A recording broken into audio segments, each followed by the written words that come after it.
From a micro farm to a really pretty darn big farm, we visit Donaldson Farms in Hackettstown, New Jersey in Warren County. This farm spans over 500 acres and has been in the Donaldson family for 6 generations. Among what you'll find here, pick your own fruits and pumpkins, varying depending on the season, a farm market of a variety of local produce and goods, a giant corn maze, yearly partnerships with different charities to give back, and we are visiting during one of their fall harvest weekends, and I can just feel those autumn vibes all around me. Let's explore.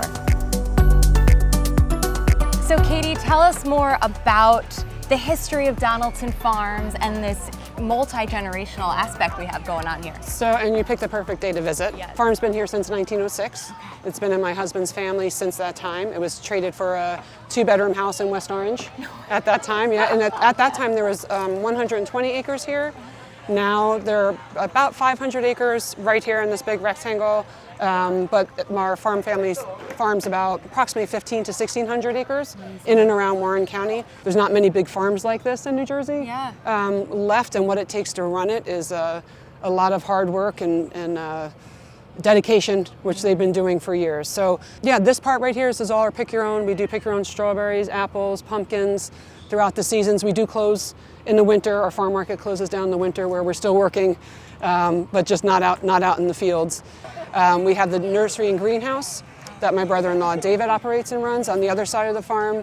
My brother-in-law Gary runs the wholesale operations, and that's where we buy and sell to other farmers markets, other big grocery stores, and then we have the farm market, which is all, we get the fun stuff. Wow. Hi guys, how are you?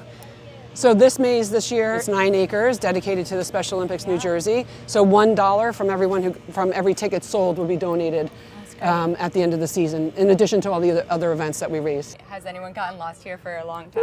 Not many, no, yeah, not many. Usually. Katie, what is your day-to-day like here on the farm for you? For me, I do a lot of the public relations, oversee the school tours, branding in the farm market, signage, and it changes with the seasons, clearly. We grow over 30 crops here within those crops collectively, within the whole family. There's 30 crops within them, hundreds of varieties. Wow. So tons of different types of lettuce, tomatoes, everything, and most of it all are picked by hand. Okay. And people don't appreciate, how the work that goes into it. It's a labor of love. The tomato plants that we plant, every wooden stake that you see is put in by hand. Every string is strung by hand. Katie, thank you so much for sharing this with us today. You're welcome. And now we'll go around even through some of the crops and produce with Molly? Yeah. Okay. Sounds good. Great.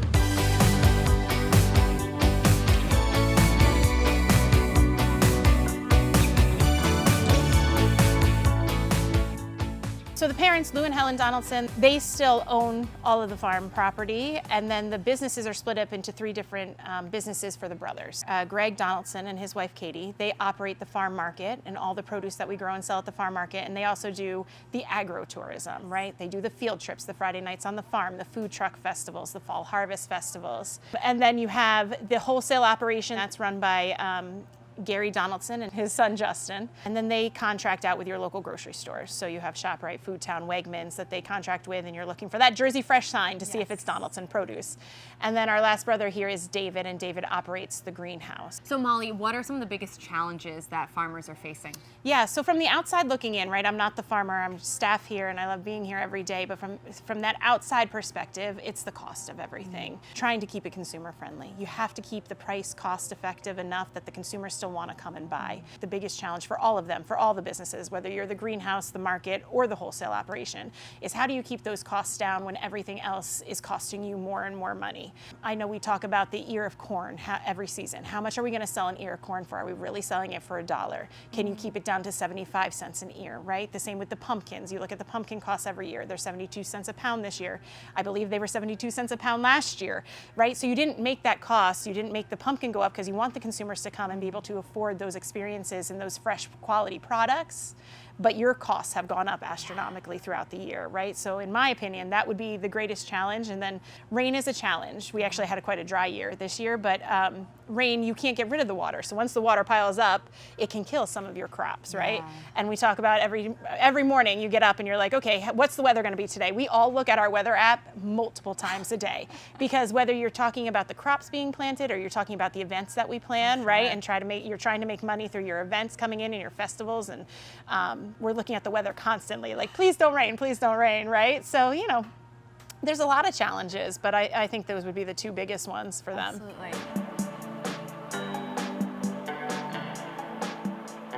This is a memorial pond. There was another brother who didn't want the farm side of things, right? There's also two sisters involved in the family. When the brother passed away, he had brought his koi fish here, and then they did like a much bigger memorial pond. Oh, that's beautiful. In the 90s, so the farmer works with Rutgers University. Amazing. So they come out on a regular basis, especially look at the trees or and see what's happening there. So in the 90s, they came out to talk to Greg, and Greg said, none of my cucumbers are growing. I don't know what to do. And they said, you don't have enough natural bee population. So Greg became a beekeeper and put beehives on the farm, beehive boxes. So now there are 40 beehive boxes. He does not do the beekeeping anymore. We have two beekeepers. Nice. So when you go in the farm market and you see it's our own honey, it is our own honey that's been harvested. And those bees, they work very hard to make sure everything gets pollinated. This has been around for about 30 years, the apple orchard. And those apple trees are called spindle apple trees, so they're growing straight up, right? Versus like this big bushy apple. This is not an apple tree. This is the peach orchard. Peaches are done for the season, but like normally a lot of people see the apple trees like that. So those spindle apple trees, they obviously let you fit more apple trees in there.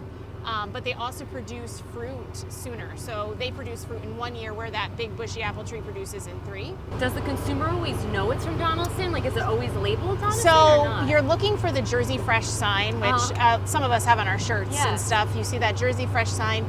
I always tell everybody, when you see that sign, take a look around, because usually they will either put the name of the farm that it comes from, and sometimes they'll actually put a picture of the farmer. So even if it's not our farm, it may be another local farm that you really love, right? Yes.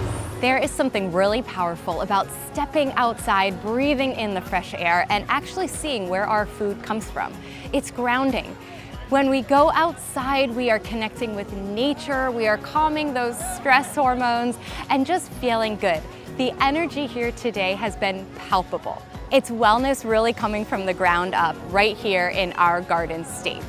Whether big or small, farms are a crucial part of New Jersey. From growing produce we eat, to taking care of animals, to teaching people about the earth, to being a place for families to gather and enjoy time together. We have so many farms to explore and learn from here in our state.